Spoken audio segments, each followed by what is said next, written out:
Hi, this is Tom, and this is the lecture on fluids and electrolytes. There is a student handout up on the Moodle screen. I highly recommend printing that out and following along.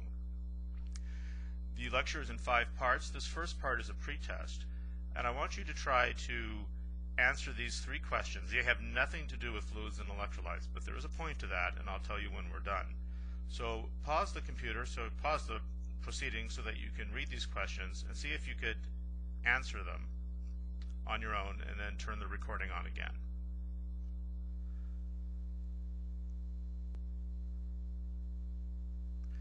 So hopefully you answered for number 1B. Now you know nothing about a pheochromocytoma. It's a very rare condition. I've only had, I think, 1 patient who had it. But you do know from the question that it's a tumor in the adrenal medulla. And if it's a tumor in the adrenal medulla, then it's probably going to affect norepinephrine, and you'll have a rapid heart rate or a high blood pressure from it. So that would be, just from what your knowledge of A&P, you should have hopefully have been able to just sort of guess the right answer from that. Mr. Metzner here in question number 2, he has benign prostatic hyperplasia, known as BPH. It's an enlarged prostate. Maybe you got the right answer, which is urinary retention.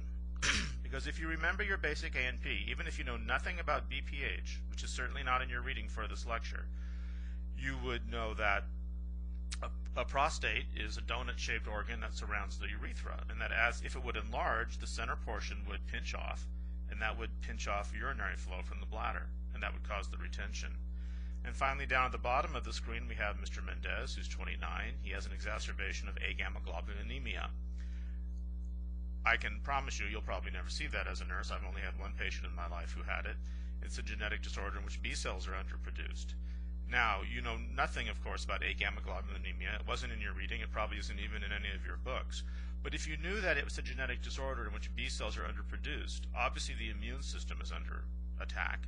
And the concern we would have for Mr. Mendez is that he could get an infection.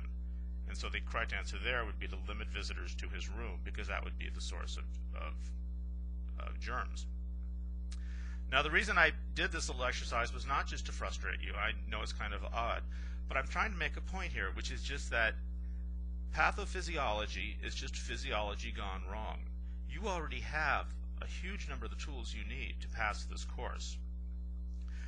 What you need, but you should be able, how to say this, you can't memorize everything in that book, in the Kopstead book. It's just not possible, and you won't be able to remember that for your boards. But if you can think that pathophysiology is physiology gone wrong, quite often you can figure out the question anyway.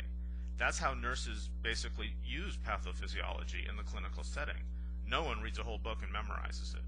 Now, obviously, there's some memorization you have to do for this course, but a lot, once again, I'll say it for one more time, you'll hear me say this again and again.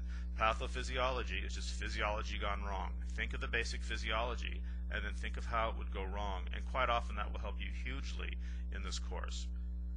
So, having done that, let's move on to part 2, which is a review of normal fluid homeostasis.